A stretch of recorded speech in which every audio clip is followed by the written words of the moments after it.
Good morning વિદ્યાર્થી મિત્રો. આજે આપણે અંગ્રેજીમાં મોડલ ટેસ્ટ પેપર્સનું સોલ્યુશન જોઈશું. તો બાળકો, આપણા ફર્સ્ટ સેમ છે એમાં યુનિટ 1 થી 7નો અભ્યાસ કરવાનો છે. તો આપણે 1 થી 7 યુનિટ છે એ અભ્યાસક્રમમાં પૂર્ણ થઈ ગયા છે. તો આજે આપણે આ ટેસ્ટ પેપરનું સોલ્યુશન જોઈએ. એમાં પ્રશ્ન 1, ચિત્રો ગણી સંખ્યા, અંકો અને શબ્દોમાં લખો. તો બાળકો જુઓ, અહીંયા ચિત્રો આપેલા છે તો એ આપણે ગણવાના છે અને પછી લખવાના છે. તો જુઓ, અંગ્રેજીમાં ગણીએ 1 2 3 4 5 6 7 8 9 10 11 12 13 14 15 16 17 18 19 20.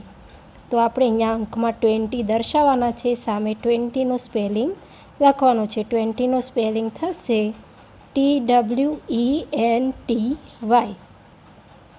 હવે બીજું ચિત્ર છે એ જુઓ, સ્ટારનું છે. આપણે ગણવાના કે 1 2 3 4 5 6 7 8 9 10 11 12.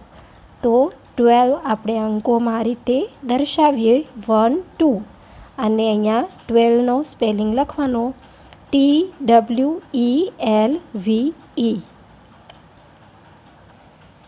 હવે આગળ એપલ્સના ચિત્રો છે, બરાબર.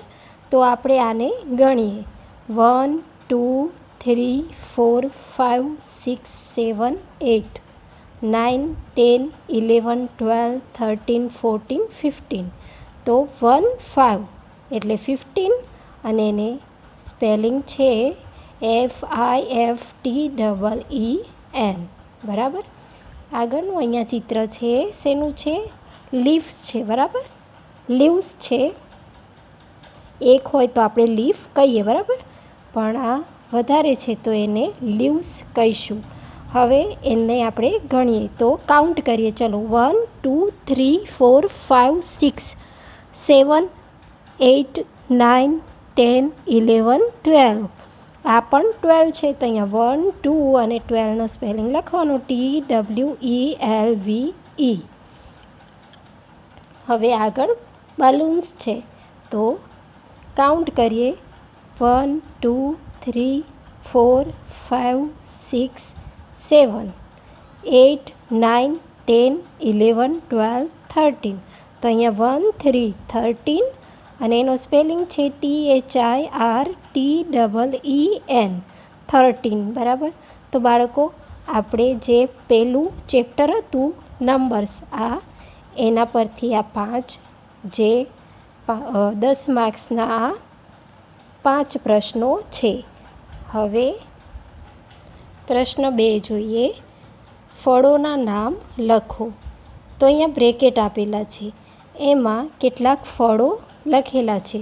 હવે નીચે ફ્રૂટ આપેલું છે ચિત્ર અને આપણે યોગ્ય ફ્રૂટની સામે તેનું સાચું નામ અહીંયા બ્રેકેટમાંથી શોધી અને લખવાનું છે.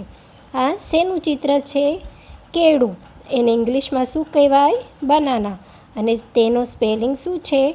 BANANA. તો બ્રેકેટમાં આ રહ્યું, તો આપણે એ અહીંયા દર્શાવવાનું છે. હવે બીજું ચિત્ર છે ગ્રેપ્સનું છે, તો એનો સ્પેલિંગ છે GRAPES અને ગ્રેપ્સનું સ્પેલિંગ આ રહ્યું. તો અહીંયાથી આપણે ગ્રેપ્સનો સ્પેલિંગ અહીંયા લખવાનો છે. ગ્રેપ્સ એટલે દ્રાક્ષ. આ ચિત્ર છે એપલનું છે, સ્પેલિંગ છે APPLE. તો એપલનું સ્પેલિંગ અહીંયા બ્રેકેટમાં આ રહ્યું, બરાબર. તો એ આપણે અહીંયા દર્શાવવાનું છે. ચોથું ચિત્ર છે તરબૂચનું. તરબૂચને આપણે અંગ્રેજીમાં વોટરમેલન કહીએ છીએ. એનું સ્પેલિંગ છે WATERMELON. વોટરમેલનનો સ્પેલિંગ આ રહ્યું, તો આપણે તે ચિત્રની નીચે લખવાનું છે. હવે આ કેરીનું ચિત્ર છે અને તેનું સ્પેલિંગ છે MANGO, મેંગો. મેંગો એટલે કેરી. તો મેંગોનો સ્પેલિંગ આ રહ્યો, તો આપણે કેરીના ચિત્રની નીચે મેંગોનો સ્પેલિંગ દર્શાવવાનો છે. તો આ પ્રશ્ન યુનિટ નંબર 2 ફ્રૂટ્સ એમાંથી હતો અને તેના 5 માર્ક્સ છે. પ્રશ્ન 2B, શાકભાજીના નામ લખો. અહીંયા બ્રેકેટમાં શાકભાજીના નામ આપેલા છે. જેમ ફ્રૂટના નામ આપણે શોધીને લખ્યા હતા એવી જ રીતે આપણે શાકભાજીના ચિત્ર નીચે તેનું સાચું નામ અહીંયા બ્રેકેટમાંથી શોધીને લખવાનું છે. તો સૌપ્રથમ જુઓ, આ શેનું ચિત્ર છે? ડુંગળીનું. તો આપણે ઇંગ્લિશમાં ડુંગળીને શું કહેવાય? ઓનિયન કહેવાય. તો ઓનિયનનું સ્પેલિંગ આ રહ્યું. તો એ આપણે અહીંયા લખવાનું છે ONION, ઓનિયન એટલે ડુંગળી.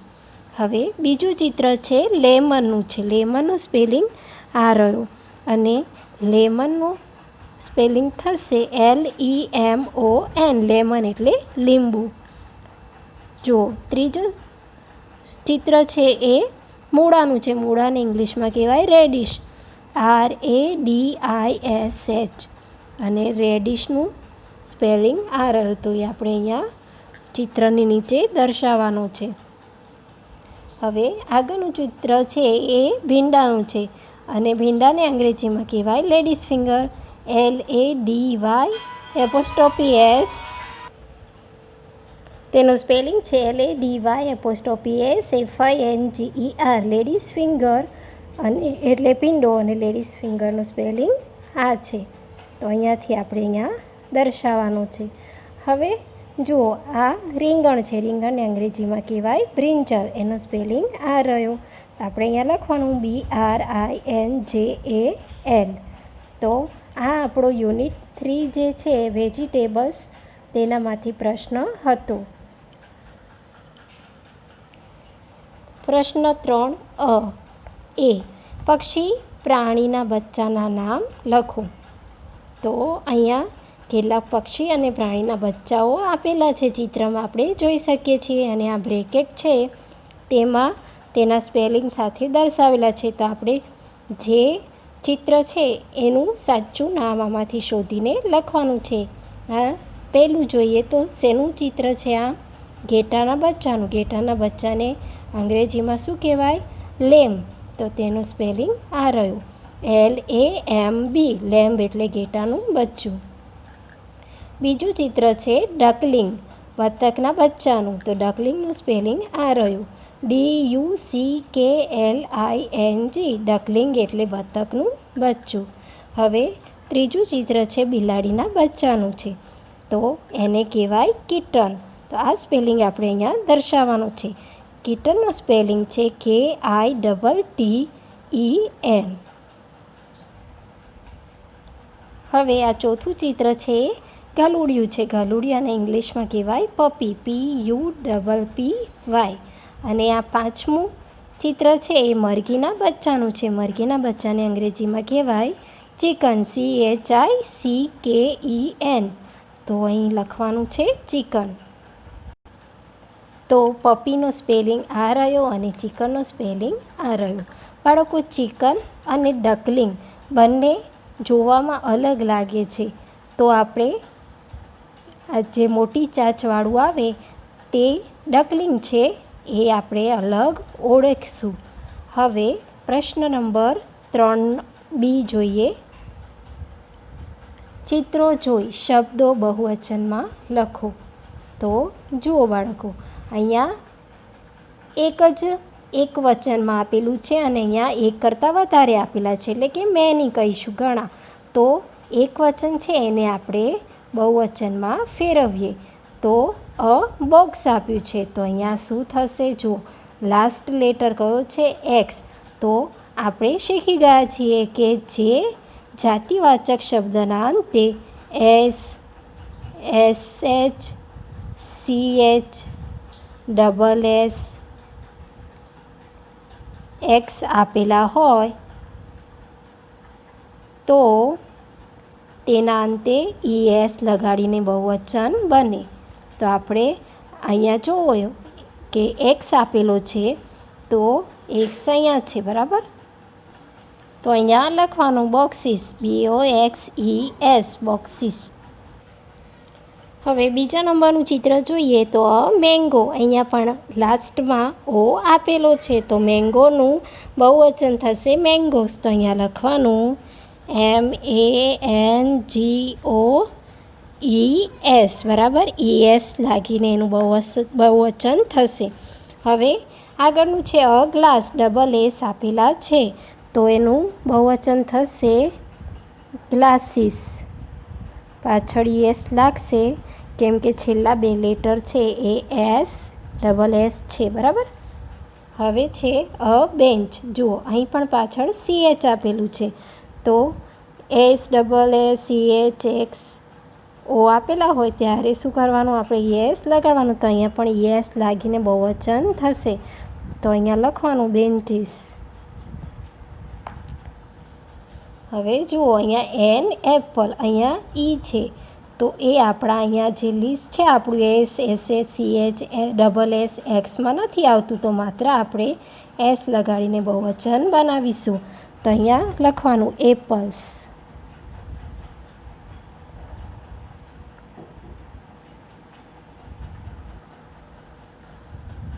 તો બાળકો આ પ્રશ્ન ચેપ્ટર 7 વન એન્ડ મેનીમાંથી હતો. પ્રશ્ન 4 ચિત્રો જોઈ કૌંસમાં આપેલા શબ્દોનો ઉપયોગ કરી પ્રશ્નોના ઉત્તર લખો. What is that? અહીંયા આઉલ અને ડક આપેલું છે. આ શેનું ચિત્ર છે? આઉલ. તો આપણે અહીંયા લખવાનું પણ ધેટ આપેલું છે તો ધેટ લખવાનું અને ધીસ આપેલું હોય ત્યારે ધીસ લખવાનું. અહીં ધેટ આપેલું હોવાથી આપણે વાક્યની શરૂઆત ધેટથી કરીશું. ધેટ ઇઝ અને આઉલ એમાં પહેલો લેટર ઓ છે તો આપણે જ્યારે એકવચનની વસ્તુ દર્શાવીએ છીએ ત્યારે એ કે એન આર્ટિકલ લગાડીએ છીએ. અહીંયા AEIOU એની આગળ આપણે શું લગાડીએ છીએ? એન લગાડીએ છીએ. તો અહીંયા લગાડીશું એન, આઉલ. અને છેલ્લે પૂર્ણ વિરામ ફૂલ સ્ટોપ આવશે. ધેટ એટલે પેલું, ઇઝ એટલે છે એન આઉલ એટલે કે ઘુવડ, પેલું ઘુવડ છે એમ એનું ગુજરાતી થશે. હવે આ શેનું ચિત્ર છે? કેપનું છે, બરાબર. તો કેપ ક્યાં છે? આ રહ્યું CAP. What is this? જો અહીંયા ધીસ આવ્યું તો આપણે વાક્યની શરૂઆતમાં જવાબ બનાવવાનો છે કે ધીસ ઇઝ અ કેપ. અહીંયા સી હોવાથી આગળ એ આર્ટિકલ લાગશે. હવે જુઓ શેનું ચિત્ર છે? કાઇટનું છે. કાઇટ એટલે પતંગ. અહીંયા પૂછ્યું છે વોટ ઇઝ ધીસ? તો પહેલાં ધીસ છે એનાથી આપણે વાક્યની શરૂઆત કરીશું. તો આ ધીસ લખવાનો, પછી આ ઇઝ અહીંયા આવશે અને એ આર્ટિકલ મૂકીશું અને કાઇટ.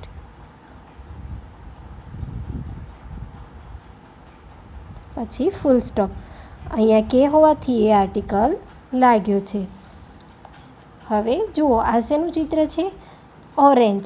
તો આપણે અહીંયા પ્રશ્ન જોઈએ વોટ ઇઝ ધેટ? અહીંયા ધેટ છે તો આપણે વાક્યની શરૂઆતમાં જવાબ લખતી વખતે ધેટ લખવું પડે. ધેટ ઇઝ અને અહીંયા એન આવશે કેમ કે ઓરેન્જ છે, બરાબર. ઓરેન્જનો ઓ છે AEIOU એમાં ઓ આવે છે તો એની આગળ એન આર્ટિકલ લાગે છે.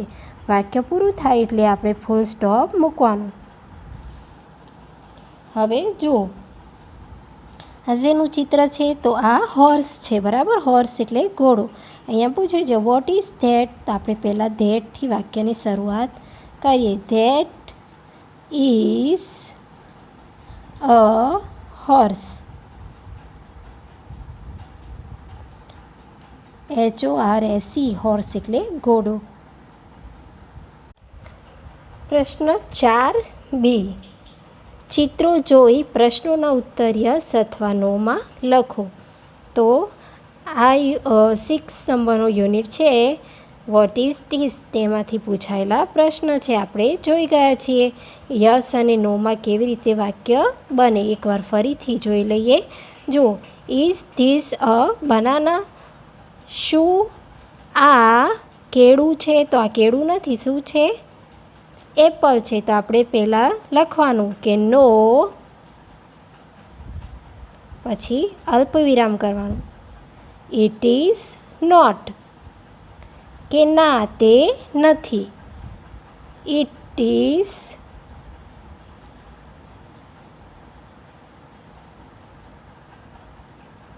An apple. અહીંયા આપણે એ ધ્યાન રાખવાનું છે કે આપણો જવાબ નોમાં હોય તો નો ઇટ ઇઝ નોટ લખવાનું, અને પછી સાચું વાક્ય બને એ રીતે જવાબ આપવાનો છે તો ઇટ ઇઝ અને પછી સાચું જે ચિત્રમાં દર્શાવેલું હોય એ અહીંયા લખી દેવાનું, અને આગળ પહેલાં જોવાનું કે એ ઈ આઈ ઓ યુ આપેલું હોય તો આર્ટિકલ એન લગાડવાનું, પણ એ સિવાયના લેટર આપેલા હોય ત્યારે એ આર્ટિકલ લગાડીને વાક્ય બનશે. હવે આગળનું નેક્સ્ટ છે ઇઝ ધીસ અ ટેબલ. શું આ ટેબલ છે? તો હા આ ટેબલ છે તો આપણે અહીંયા લખવાનું યસ અલ્પવિરામ ઇટ ઇઝ પછી ફૂલ સ્ટોપ. હવે હા વાળું વાક્ય હોય ત્યારે આપણે આગળ કાંઈ પણ વાક્ય લખવાનું નથી, માત્ર નો વાળી ખાલી જગ્યા હોય એને આપણે નીચે કરેક્શન કરીને લખવું પડે. તો નો ઇટ ઇઝ નોટ અહીંયા લખી પછી ઇટ ઇઝ અને પછી છેલ્લે આ જે વસ્તુ હોય અહીંયા લખી અને આગળ એક એન આર્ટિકલ લગાડવો પડે. હવે આગળ જુઓ, ઇઝ ધેટ અ બાઇસિકલ. શું પેલી સાયકલ છે? ના આ સાયકલ નથી. શું છે? બસ છે. તો આપણે શું લખવાનું? આપણો જવાબ આવશે નો ઇટ ઇઝ નોટ. પછી આ ઇટ ઇઝ વળી લખવાનું. એમાં જ્યારે આપણે વાક્યની શરૂઆત કરીએ ત્યારે હંમેશા પહેલી ABCDમાં જ વાક્ય લખવાનું હોય છે, એટલે કે જે પહેલો લેટર હોય છે એ પહેલી ABCDમાં આવવું જોઈએ, બીજા હોય એ સ્મોલ લેટરમાં લખવાના, બીજી ABCDમાં લખી શકો. અહીંયા જવાબ લખીશું ઇટ ઇઝ અ બસ. જુઓ અહીંયા બી છે એટલે આપણે એ આર્ટિકલ લગાડ્યું, બરાબર. હવે આગળ છે is that a kite. That એટલે પેલું. શું પેલી પતંગ છે? તો હા. તો આપણે જવાબમાં માત્ર લખીશું યસ અલ્પવિરામ ઇટ ઇઝ અને અહીંયા ફૂલ સ્ટોપ. હવે આગળ છે ઇઝ ધેટ અ બેટ. શું પેલું બેટ છે? તો આ બેટ નથી પણ શું છે? બોલ છે. તો આપણે લખવાનું પહેલાં કે નો અલ્પવિરામ ઇટ ઇઝ નોટ અને પછી ફૂલ સ્ટોપ. પછી એ લખવાનું કે ઇટ ઇઝ અ બોલ. જુઓ અહીંયા એ આર્ટિકલ આવ્યો કેમ કે અહીંયા બી છે, બરાબર. તો આ હતું આપણું 1 થી 7 યુનિટનું પેપર સોલ્યુશન, જે તમારે વિડીયોમાં જોઈ અને સાથે સાથે તમારી જે ઇંગ્લિશ પ્રાઇમરની બુક છે એમાં લખવાનું રહેશે. Thank you.